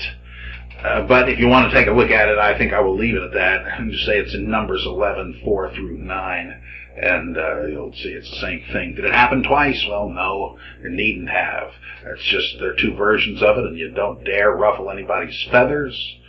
I mean, you just try changing the words of a hymn or something today, and it's a nuclear war, so same thing back then. Here's one where they're thirsty again. Exodus 17, 1 through 7. And as the congregation of the people of Israel moved on from the wilderness of sin by stages, according to the commandment of Yahweh, and camped at Rephidim, there was no water for the people to drink. Therefore the people found fault with Moses and said, "Give us water to drink." And Moses said to them, "Why do you find fault with me? Why do you put the Lord to the proof?" But the people thirsted there for water, and the people murmured against Moses and said, "Why did you bring us up out of Egypt to kill us and our children and our cattle with thirst?" So Moses cried to Yahweh, "What shall I do with this people? They're almost ready to stone me." And the Lord, or Yahweh, said to Moses, "Pass on before the people, taking with you some of the elders of Israel, and take in your hand the rod with which you struck the Nile, and go. Behold, I will stand before you there on the rock at Horeb, and you shall strike the rock, and the water shall come out of it, that the people may drink." And Moses did so in the sight of the elders of Israel. And he called the name of the place Massah and Meribah, because of the fault-finding of the children of Israel, because they put Yahweh to the test by asking, "Is Yahweh among us or not?" Well, what about those names? We'll get to them next time. But here's a new spring, the origin of the spring. Not bad to slake their thirst. Notice he tells him, take the miracle-working wand and smack the thing, and the water will gush. Here's slightly different. Double it from Numbers 20. 1 and following, and you will notice an interesting little difference, redactional in nature, I should think. "And the people of Israel, the whole congregation, came into the wilderness of Zin, Z-I-N instead of S-I-N. In the first month, and the people stayed in Kadesh, and Miriam died there and was buried there. Now there was no water for the congregation, and they assembled themselves together against Moses and Aaron." Kind of becoming tedious, I know. "And the people contended with Moses, saying, Would that we had died when our children died before Yahweh. Why have you brought the assembly of Yahweh into this wilderness, that we should die here, both we and our cattle? Why have you made us come up out of Egypt to bring us to this evil place? It is no place for grain, or figs, or vine, or pomegranates, or pizza, and there was no water to drink." Then Moses and Aaron went from the presence of the assembly to the door of the tent of meeting, and fell on their faces, and the glory of Yahweh appeared to them. Yahweh said to Moses, "Take the rod and assemble the congregation, you and Aaron your brother, and tell the rock before their eyes to yield its water. So you shall bring water out of the rock for them. So you shall give drink to the congregation and their cattle." And Moses took the rod from before Yahweh as he commanded him. What did he tell him? He said, "Speak to the rock." Uh-oh, let's see what happens. And Moses and Aaron gathered the assembly together before the rock, and he said to them, "Hear now, you rebels, shall we bring forth water for you out of this rock?" And Moses lifted up his hand and struck the rock with his rod twice, and water came forth abundantly, and the congregation drank and their cattle. And Yahweh said to Moses and Aaron, "Because you did not believe in me to sanctify me in the eyes of the people of Israel, therefore you shall not bring this assembly into the land which I have given them. These are the waters of Meribah, where the people of Israel contended with Yahweh, and he showed himself most holy among them." Let me get this straight. They didn't believe in him? They didn't trust him or something? That just speaking to the rock would do the trick? This does not presuppose the earlier story. It's another version of it. But why is God depicted in such a peevish, petty way? What is it that Moses does wrong that it keeps him from going into the Promised Land? I mean, this whole thing is heading toward the Promised Land. But, Mo, I'm afraid you're not going in. Why? I mean, he goes up to Mount Nebo and looks at it later, but sorry, you're not going in. Well, Mo, I'll tell you why. It's because I told you to speak to the rock, but that wasn't good enough for you. No, you had to hit the rock, and the water came forth. Now, hold on a second. I am that I am, that than which no greater can be conceived, the owner of the day of judgment, the one that peopled the heavens with planets bigger than we can imagine and untold star systems and galaxy clusters. He's pissed off because Moses hit the rock instead of speaking to it. So ticked off that he's not letting them go into the promised land. What on earth? And there is a bit of an answer to this. You see, the redactor of the Pentateuch can't have Moses actually go in there because originally Moses wasn't even aiming for it, remember? He was overseeing this nomad community who originally weren't even trying to go there. But once those stories have been forcibly welded onto the Abraham cycle, where there was this big promise, I am going to lead your descendants into the promised land, something which Moses and his followers had no interest or inkling. You know, when they got forged together, now you had a problem you didn't have before. Moses must be taking the people not just out of Egypt into their nomadic territory, but into Canaan. Well, he didn't get there because he wasn't aiming at that in the Moses story. So there was no story on hand where Moses was in the promised land. So he can't go in. He's got to be dead before the conquest begins. But then why would that happen? You got to have some reason, some narrative motivation. And so, well, what else could it be except that just like Achan screwed up and God gave him defeat instead of victory, Moses somehow crossed a line he shouldn't have and displeased God, who had to punish him. But why is God so peevish? Well, it has to be a little thing that Moses does, because if it's a big one, Moses starts looking like a sinner. We can't have that. Right? He's totally righteous and all that. He's like Noah. He's like Job. He's totally righteous. We can't have him do something that would really deserve this. So we're going to have him do some minor infraction, some petty little thing, which assumes more gravity because, after all, it's God who told him to do one thing when he did another. I still don't buy it, but I am sure that is the narrative and redactional motivation for what we read here. It does make a kind of sense in that sense. You see what I'm saying here? If you took this as an actual account of what happened, it's ludicrous. If, however, you look at these cracks and fissures and discontinuities and absurdities in it as a narrative, like Origen said, you suddenly realize you got to look deeper. Something else must be going on here. Who would write this just out of their head and have it come out this way?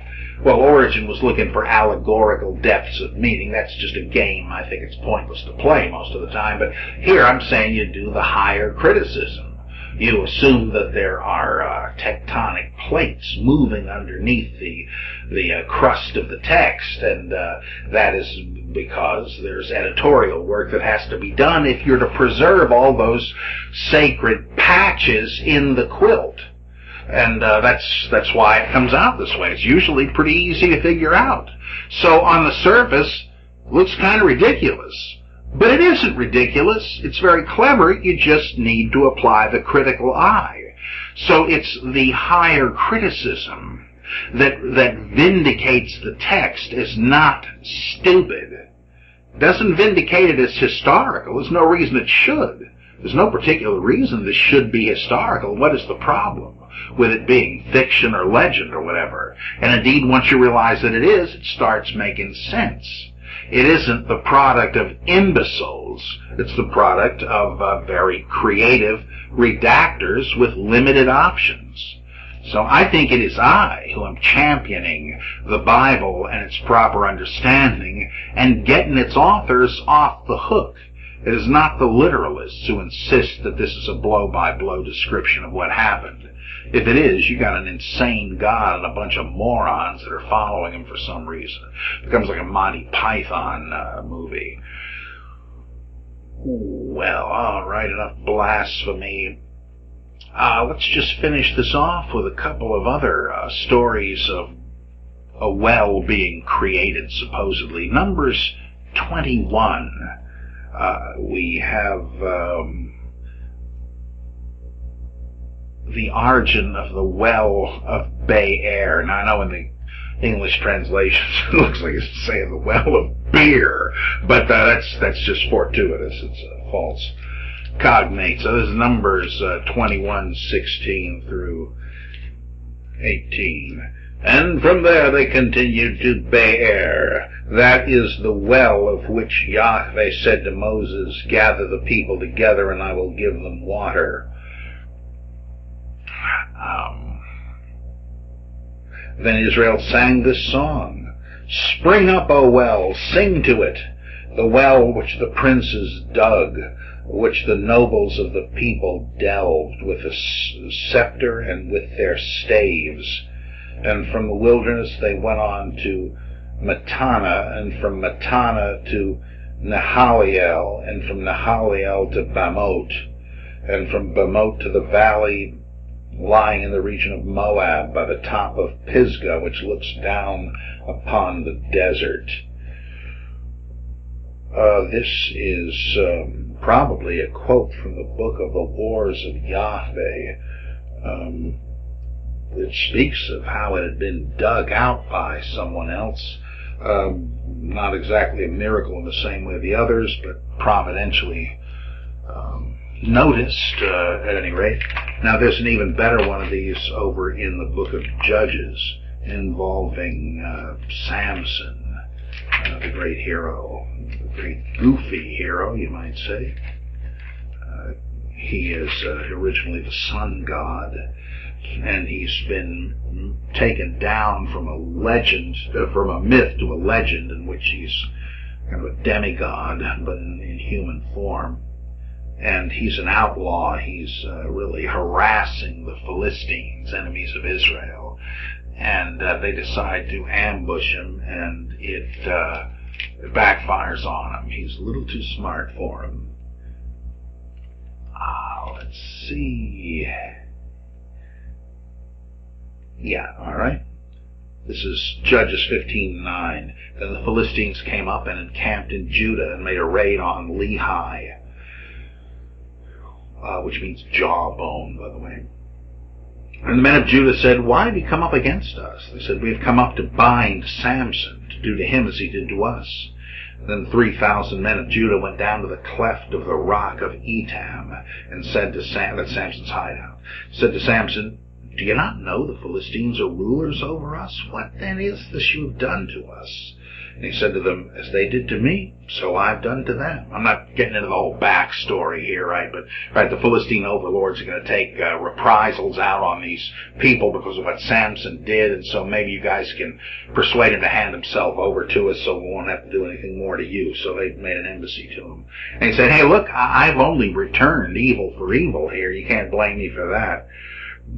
12, they said to him, we have come down to bind you that we may give you into the hands of the Philistines. And Samson said to them, swear to me that you will not fall upon me yourselves. They said, no, we will only bind you and give you into their hands. We will not kill you. So they bound him with 2 new ropes and brought him up from the rock. When he came to Lehi, the Philistines came shouting to meet him. And the Spirit of Yahweh came mightily upon him, and the ropes which were on his arms became as flax that has caught fire, and his bonds melted off his hands. And he found a fresh jawbone of an ass, not brittle, right? Can stand some pounding, and put out his hand and seized it, and with it he slew 1,000 men.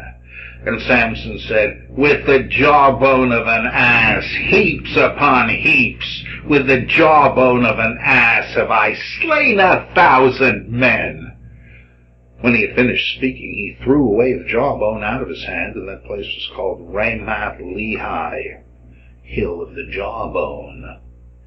Now, and I'm not quite done with it yet, but just to comment on that, how did he kill 1,000 guys with a bone? I mean, even if it wasn't brittle, right, that's probably not going to be enough. Did they line up to get killed one by one? I mean, didn't they swarm over him, in which case this bone wouldn't help much? Well, it all grows implausibly out of this old rhyme. With the jawbone of an ass, heaps upon heaps, with the jawbone of an ass have I slain 1,000 men.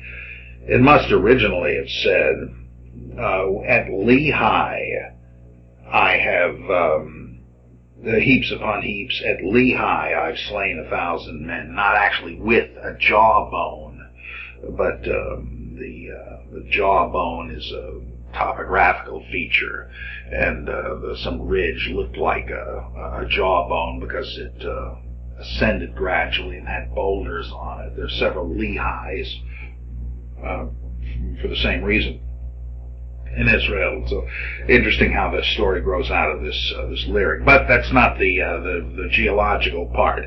It immediately continues, Judges 15:18. And he was very thirsty, and he called on Yahweh and said, Thou hast granted this great deliverance by the hand of thy servant, and shall I now die of thirst and fall into the hands of the uncircumcised?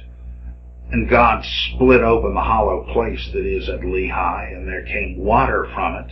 And when he drank, his spirit returned, and he revived. Therefore the name of it was called En-ha-Korah, which means the well of him, the spring of him who called. It is at Lehi to this day. So it's like he's been doing holy work, bashing in the brains of 1,000 Philistines, the enemies of Israel. and so he challenges God and says, look, I risked my life killing 1,000 guys, and now you're going to let me die of thirst? What is this? And so God says, okay, I'll turn on a faucet, and suddenly there's a spring there that wasn't there before. You can probably think of other ones, like there's a Hagar and Ishmael story where the same thing happens. They're saved from being parched. And all these things are geological stories. They're attempts to account for some kind of feature of the terrain. And they're told by priests that lived there and lived off of the contributions of the people that came there. And they would tell them the story. And there are others, but these are geological stories. We will revisit some of them again next time to zero in on those names.